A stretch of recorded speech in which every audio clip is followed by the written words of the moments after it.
In honor of the 47th year of Mardi Gras, I wanted to jump on here and recommend you all 10 queer books that you may not have seen on the internet. And if you have, I wanted to remind you that there are still more queer books out there. So hopefully there's something new on this list for you. Because I feel like we can always read more widely, we can always be learning, and queer books for me hold a really special place in my heart. It's why I started reading.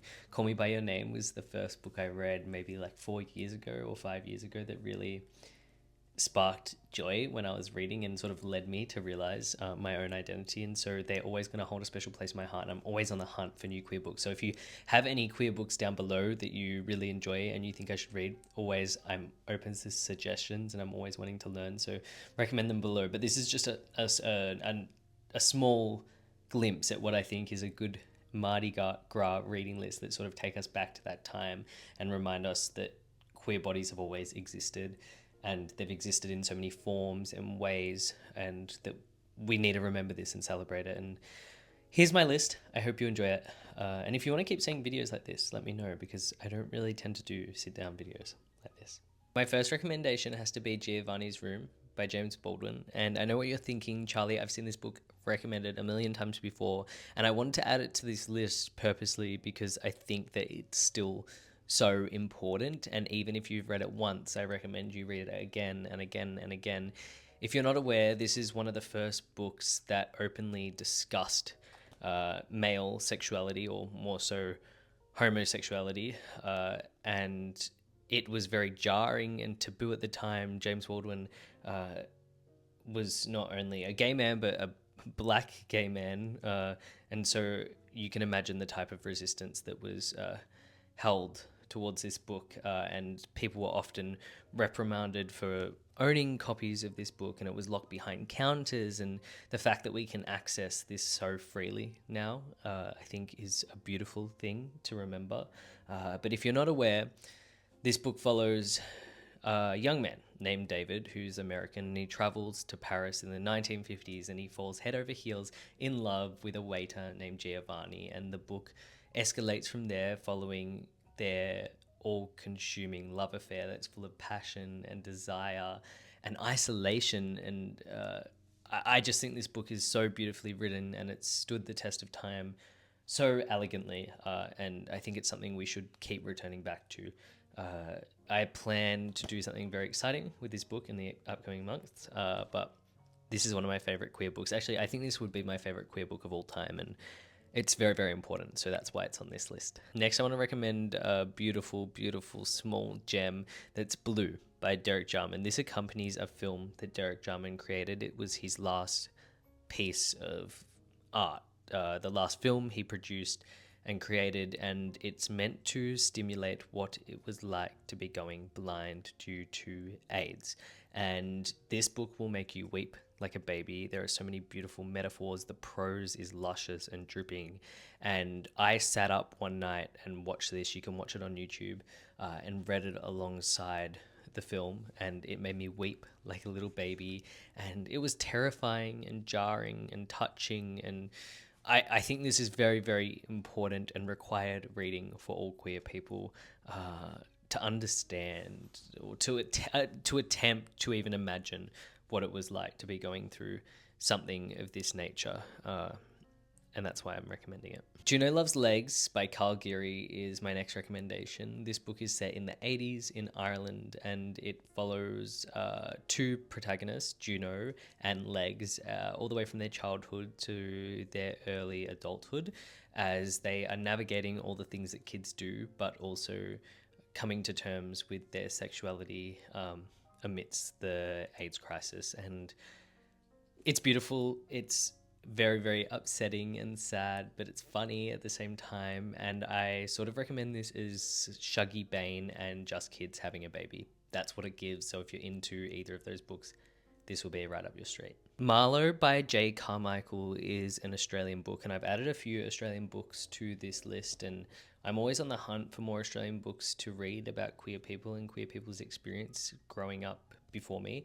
I do find it a little bit hard because Australian literature sometimes gives me the ick, but these books on my list definitely do not. So don't let that deter you. And I think there's not enough queer Australian stories, and so My first recommendation that's Australian is Marlo by J. Carmichael. This book is set in the 1950s in Australia, and it follows a young man who moves from rural Australia into the city.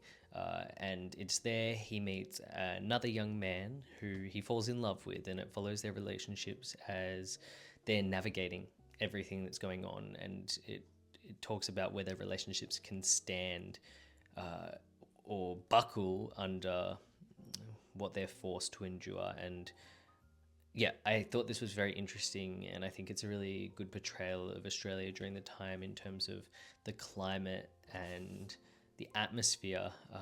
Australia is a very harsh place in this time, and so I think this is definitely a valuable read. I also want to recommend a queer book that explores queer bodies today, and the best book I could think to do that was The Argonauts by Maggie. This is another one of my favorite books of all time.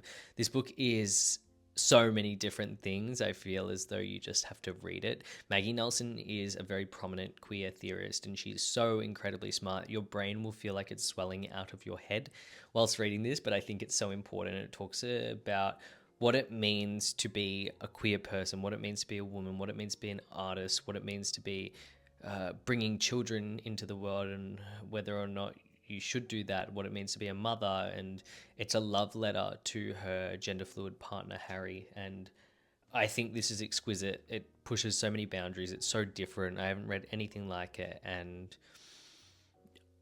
I don't want to talk about it too much. I feel like this, if you take one book from this list, take this one, because this one is to die for. If you're into something a little bit more artsy, look no further than The Autobiography of Red. This is a novel in verse by Carson, so it's pure poetry.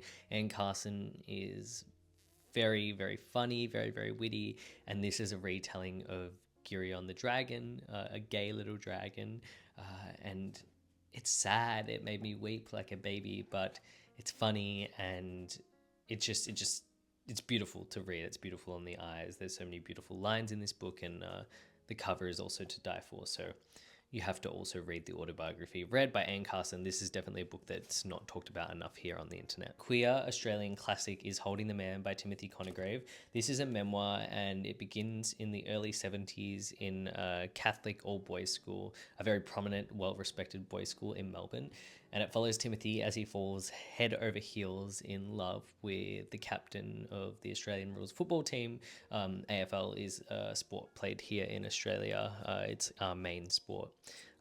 And he falls in love with John, this beautiful, charming boy, and it follows their relationship from their adolescence into adulthood as they deal with so many things that are going on at the time, where their relationship is criticized and not welcomed, and then they are both diagnosed with HIV, and it follows the relationship, the highs and the lows, and how we deal with those.